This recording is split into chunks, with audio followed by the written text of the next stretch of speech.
Welcome to the Glaziar Gambol podcast, Agatha All Along, episode 3. Let's just start it off right away. We said it in our first episode. Go ahead and watch that last week if you haven't watched that one. We said it looked like an M covering his teen's mouth. And we said, is it probably because it's Mephisto? I was like, oh, it could be a W, could be an M. No, I thought it looked like an M. Could be Maximoff. Could Maximoff. Wanda was mentioned this episode as well. Right. But let's jump into it. First reactions. What did you think of the episode? I like the how the story is going to be kind of episodic. It's obviously it's episodic, but like the trials are very. That's how it's kind of going to go, and I would imagine there's a trial for each witch, and you might lose one as we go. Possibly. I don't know. That's kind of the initial thing that I'm thinking. That being said, there's 6, there's 6 witches, so like one's down. You know what I mean? Yeah. So third episode, one's down. That takes you to the pre-finale. Episode 8 would be one person left. So episode 7 would be 2 people left. And so I don't know how that's good, if that's truly the case, but you did, spoiler alert, lose somebody this episode. We did. I liked it. I don't know if it had as much of a grab as the other ones, as like the first 2 episodes, but there was a lot more dialogue, how do I explain this? Like the meat and potatoes dialogue, like the dialogue meant more in this episode, I felt, like between the characters. Sure. So, it gave you a lot of questions as to what if, or to see how other people react, and a little bit of their backstories as well. So do you overall, think I thought kind of providing exposition throughout the dialogue develop more exposition. Yeah, I do. I liked it. I don't know if I liked it as much as, say, like episode 1 and 2, but yeah, it's a good third part, and I think if this is like the dip, I think I'm very excited for this series just in general. Sure. I love what this series is doing. So I do think it was a dip, but I think most shows tend to dip here. Right. Usually, like a lot of time, especially if it's a pilot of a brand new show, it's not right. Pilots usually slay. I mean, WandaVision was great. I think WandaVision also had WandaVision episode 4, I believe, was the highest rated. Right. Right. Yeah. Like if it's a non-existing product before, I don't think pilots tend to be that great. Sure. But I think with an existing product like a Wanda, an Agatha pilot, the first 2 episodes tend to be really, really good. And then you have to have like episodes 3, sometimes 3 and 4 to have to be the most story building. So like this episode, they had to show to us what the woods was going to be like, or the road was going to be like. They had to show to us potential of what could happen. They had to show to us the trial explanation. They had to give us a little taste of who Teen might be, or a little bit of backstory with dialogue amongst the witches. So I think the only reason it felt like a dip was because they did have to give us a bunch of information. Like they didn't have a fight scene like in the first episode. They didn't have a chase scene. The one little bit of like issue was when Miss Hart was getting pulled under. Wasn't really that big of a deal. She got saved right away. The poison never really felt like it was going to be a problem. So I don't think they really had a ton of you didn't really have like a antagonist feel in this one. Right. Sure. What I think they did do really well in this episode was create distrust, even more distrust with Agatha for the viewers. Sure. Like, the issue I saw when they were making this was, how are you going to make Agatha somebody to root for? Sure. Like you can't make Agatha like a good person to root for. Like that just doesn't make sense. When now it's more like, okay, we can see where her soft side might be, but now they're showing right. She very much she's looking out for herself, but also she cares about Teen, and whether she knows why or not. Right. But she's very protective of him. Right, and then they like she's still not somebody you want to root for overall, which is why, you know, the other witch talking to Teen was saying that, you know, giving her backstory, trying to show Teen why he might not want to trust her. Right, and what they why they might not want to trust her. What they tease about this, and it may just be a like where there's smoke screen. Sure. Is they do say she straight up sacrifices her son Nicholas Scratch to get the Darkhold, and then they show that she used a different word for Darkhold. What did she say? The Book of the Damned or something like that. Yeah. Something like that. She means the Darkhold, but I mean, yeah, that they so she sacrificed her kid to get the Darkhold. That's what the rumor is. But and then they tease she wouldn't even know her own son if it had hit her in the face, walked into the room. You know what I mean? Right. And then she said that while she was talking to Teen, and so it very well could be. I don't think they would tease that and then have that be it. Right. So I still think right away. Yeah, and and you also get the name drop, the big name drop, the one Mephisto. We've been waiting for. The entire phase 4, really. She said her son, nobody knows what happened to the son. He might be a demon or he might be an agent of Mephisto now. Right. And I think both of those things could come into play. Like we talked about, you and I texting about Blackheart in Ghost Rider, like the Nicolas Cage Ghost Riders, and how that was an agent of Mephisto, and how that could be Rio. Like Rio could be an agent of Mephisto because she's like, I have a black heart. That could be a tease there. Mm-hmm. So you could be getting that. And then I also think they were teasing the whole Billy KAPLAN thing, where Mephisto uses Billy KAPLAN and then he uses his essence to put essentially a reincarnation of Billy Maximoff in Billy KAPLAN. And that's a Mephisto storyline. So I think they were almost teasing that as the Nicholas Scratch, like that, how that happened in the comics with Billy Maximoff, that they're teasing that could be what happened for Nicholas Scratch. I think that's what that teased, but I don't think that's going to be reality. I don't think that's how it's going to be. Right. They're doing what they've done successfully throughout the past, where they take from the comics but don't copy. Like in the comics, Agatha was actually a tutor for him, and it's like they might, if they're and Agatha's also old. Yeah, she's also crone. She's an old crone. Yeah. Right. So one thing I do like that they've done so far with the show, so it's kind of like its own product. It's a spin-off, but kind of a little different from what they've normally done. But by doing what they have done with following not necessarily tropes, but what other successful shows have done, like you've mentioned, like you said, you like the fact that it's episodic and trial based.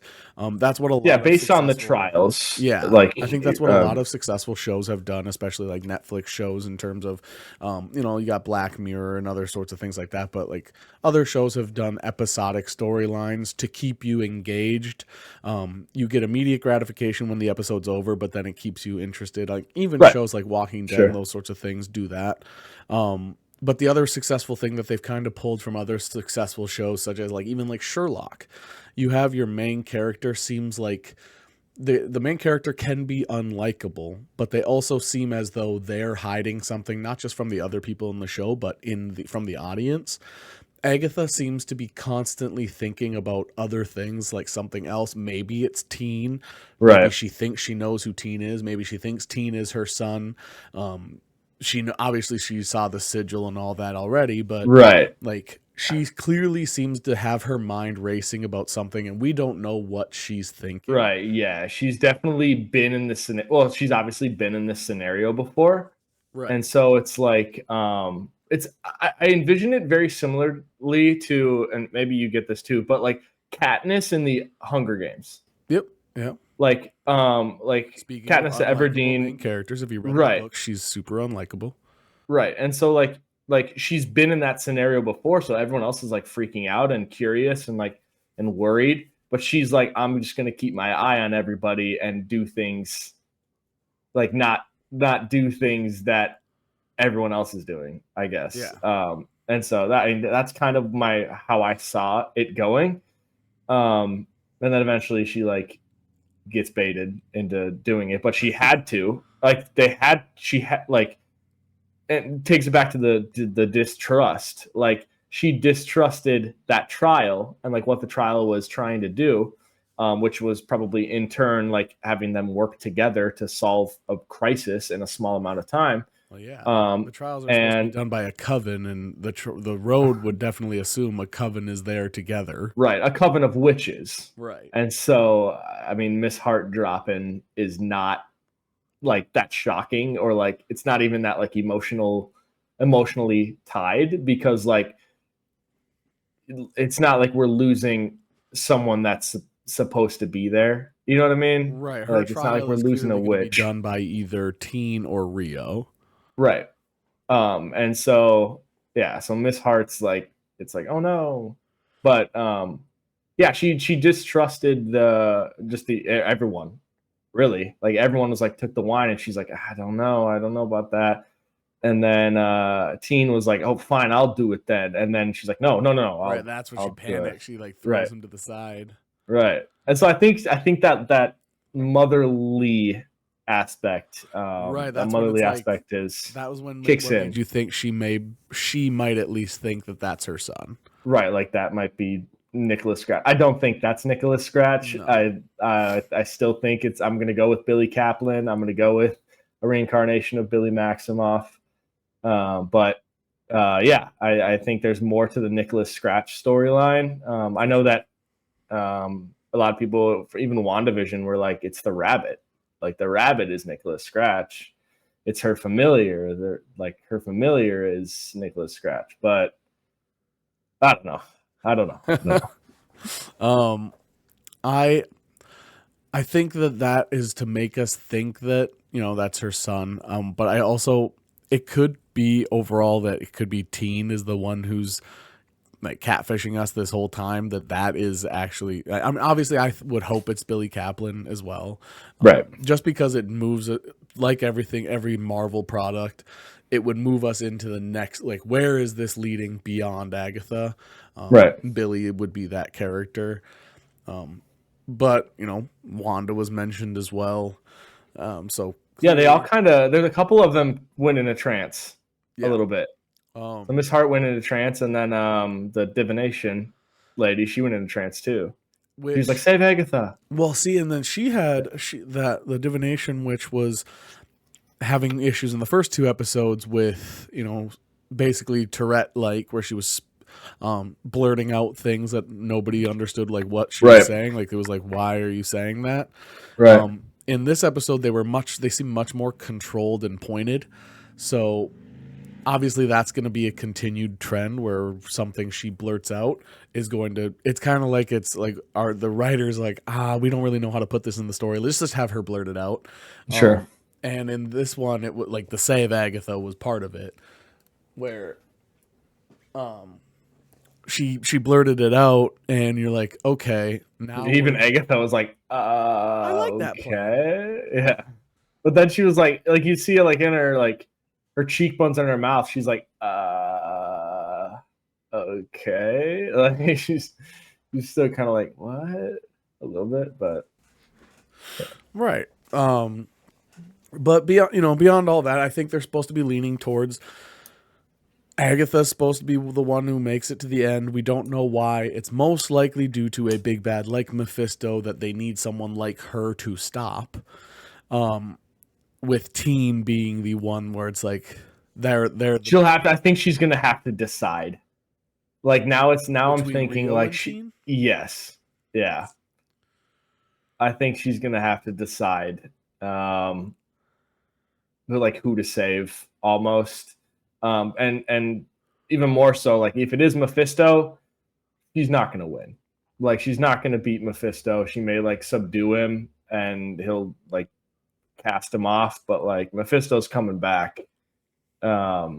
So I don't know. There's a backstory there.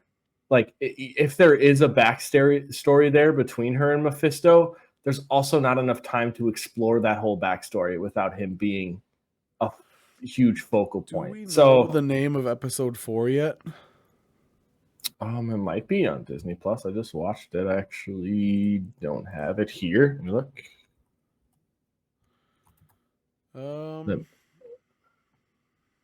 Save on Disney Plus. Big 3 bundle. Yeah, it wasn't on there before when I was like watching it. If I can't reach you, let my song teach you. That's what it's called? Yeah. So this one was through many miles of tricks and trials. Yeah. Episode 4 is gonna be called "If I Can't Reach You, Let My Song Teach You." So clearly that's gonna be the Blood Witch, singer. Mom was a singer. Let my song teach you. I think that's gonna be the Blood Witch. Sure, her trial. Yeah. I also think out of the people left, she's the next most expendable. In regards to like just. Well, and I don't know. Like, I just feel like interviews that they've done have kind of given away that the Patti LuPone, the one who plays the divination witch, is most likely going to make it further into the series because she lived with Aubrey Plaza. Sure. So I think there's a good chance that she's going to be the last one. So it'll probably be, those 3, Agatha, her, and Teen. It'll probably be Blood Witch to pass away now. If they do keep killing one person off at a time, that is. Sure. But if they say they do that, it'll probably be Blood Witch, then Potion Witch, then Divination. And then just her and Teen. Her, Teen, and then I think Rio's showing up at some point. Right. Right, because they need Rio is disguised herself as Teen for some point. Right. Yeah. Yeah, I mean, I think she has to come into the picture because they're also just short a witch. Like, so maybe the final trial will be her. And if she comes into the picture, then that means there's 2 left in episode 8, or there's 3 left in episode 8, or whatever. Right. So it's going to be interesting to see where they decide to go. I did overall enjoy this episode, but like we mentioned, there really wasn't a pull of like a negative, like an antagonist feeling. So without that, you kind of miss that conflict. And even like the hallucinations weren't all that damning. Like you had, do you want to see? And then we didn't really get to see what she had her see. Right. It's one of those, it was a build. They had to, you can't build a house without the foundation, and this was a foundation laying episode. Sure, I agree. But with that, it's still good, and it points to success. I think the first 2 episodes were good enough to keep you interested, even if this episode made you disinterested. Right. I think you watch this episode, even if you didn't like it, you think, well, the first 2, I have to at least watch the next episode. Which to me means the next episode can't have a bunch of building. Oh no, I think it's actually like this one was about the team. Yeah.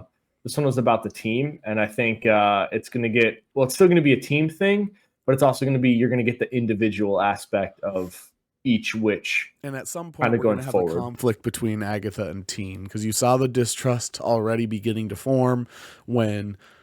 He asked her, "What did you see?" She didn't say anything, and you could tell he was upset. Right. I think eventually with that distrust, the seed been laid of distrust. He's starting to build it already.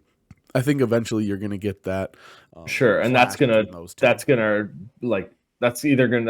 break her or like hurt her. Yeah. Too.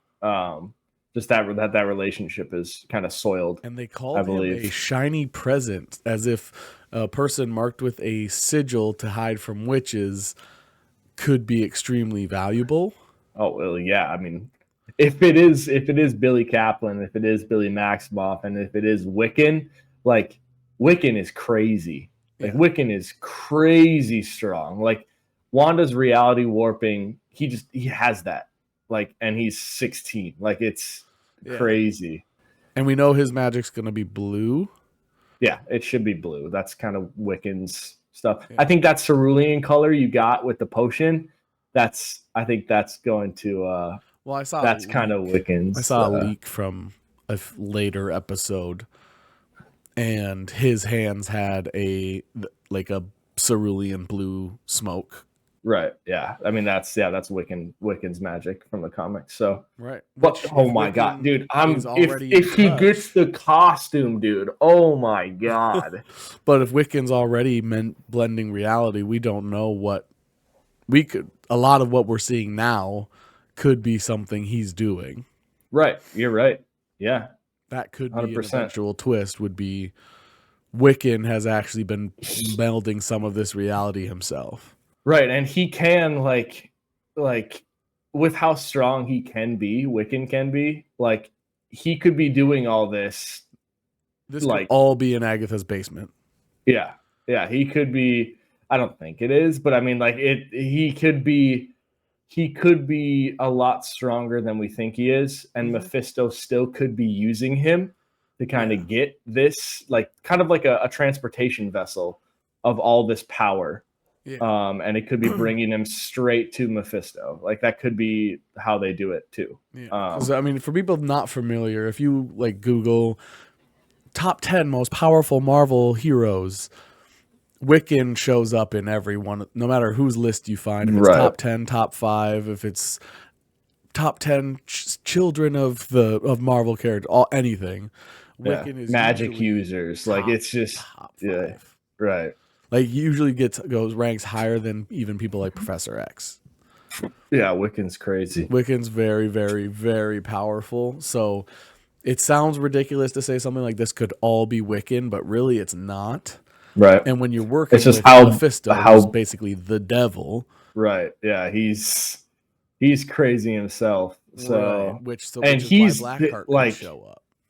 Right. Right. And Blackheart straight up agent of Mephisto. I don't think it's necessarily, it could look like Blackheart. Like maybe Rio isn't Blackheart. Maybe they just said Blackheart to tease it.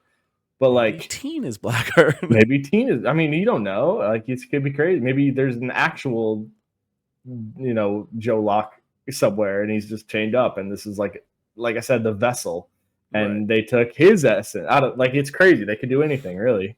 Do anything with magic. Really, really fun. Like, so we're just waiting for, whose trial is per episode. When is Rio going to show up? Because she's clearly the Green Witch. Right.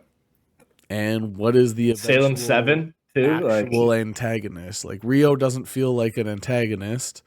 The Salem 7 doesn't feel Rio doesn't feel like they don't feel like the true villain at this whole thing. Which is why Agatha constantly thinking like she's planning something or thinking about something else. Yeah, she knows there's a bigger bad, that she knows there's something else. Probably somebody she's dealt with, like a Mephisto. 100%.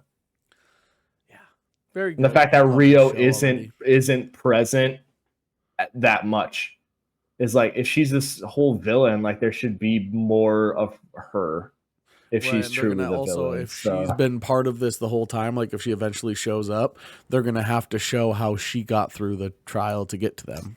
Right.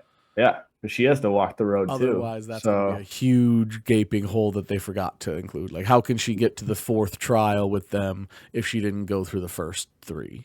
Right. And can she travel the road without a coven herself? Right. Or is she just that far behind this coven, which she's supposed to be? Like, I don't know. Yeah. Like, so that's a loophole too, I guess. Because she knows Rio's somewhere there. Yeah. Or is she truly an agent of Mephisto and she's just waiting at the end of the road because she can be? Right. We're going to have to get that as an explanation. Right. So, yeah. I've been really enjoying this. I know that we kind of say we've loved every Marvel show and movie, but that's what we're here for. We are here for the positivity. We tend to like them all, or at least find what we do like in them. Like, there's been multiple movies where we've been a lot more harsh. But here's a question for you. Yeah. Has your views of any characters gone up or down? Just in this show, just from that episode. Because for me, Joe Locke is still like the top tier for me. Like I just think he's doing great. Do you mean in terms of acting, the character themselves? Just acting, the writing for the character. Like I just think it's just done great with him. I really don't think a ton changed in this. I think this episode, because it was so story based, a lot of my opinions are pretty much the same. I think potions, which we were supposed to change our feeling. I like her more, but sure. Agatha I tend to distrust a little bit more. Otherwise, I already liked all of them to a certain point. None of that has really not really changed for me. Move the needle. Besides, yeah, needle moved a little bit for potions. Needle moved a little bit the other way for Agatha. So right, yeah, it's nothing too crazy for this episode. Sure, which is fine because it was a story based. It's still entertaining. Next episode, I'm expecting that to not be the case. Yeah. And so far, Blood Witch is the one I'm like, what's happening here? See, so the fact that she is a Blood Witch because of her interaction with Teen, though. Do we know her full name? The Blood Witch, probably. Because it just makes me think, and maybe racist, but do you know who Nico Minoru is? Yeah. So Nico Minoru had a mother that was very, very bad. She dabbled in magic, and then she tried to kill Nico. Okay. But Nico uses this like family heirloom weapon called the Staff of One, and it's straight up blood magic where like she holds the staff, it pricks her finger, and you can cast a spell with it, but only once.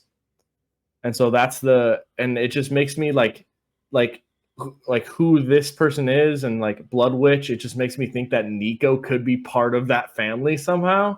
Maybe. So I don't know. It's just I got like Nico vibes from it. For the most part with her, I was just, still confused at where she was going, and then I liked her. I miss your eyeliner, but your hair looks nice. Yeah. Like that little interaction was sweet, but right. Again, it's the writers they're trying to tell you to root for Teen, which is why I think eventually they're going to pull the rug out from under us and show you that Teen actually has been pretty aware this whole time and is actually forming some of this reality himself. Yeah. Or it's like he's been just fooling all of them. Mephisto. Like, what if he's saying Mephisto and he can't?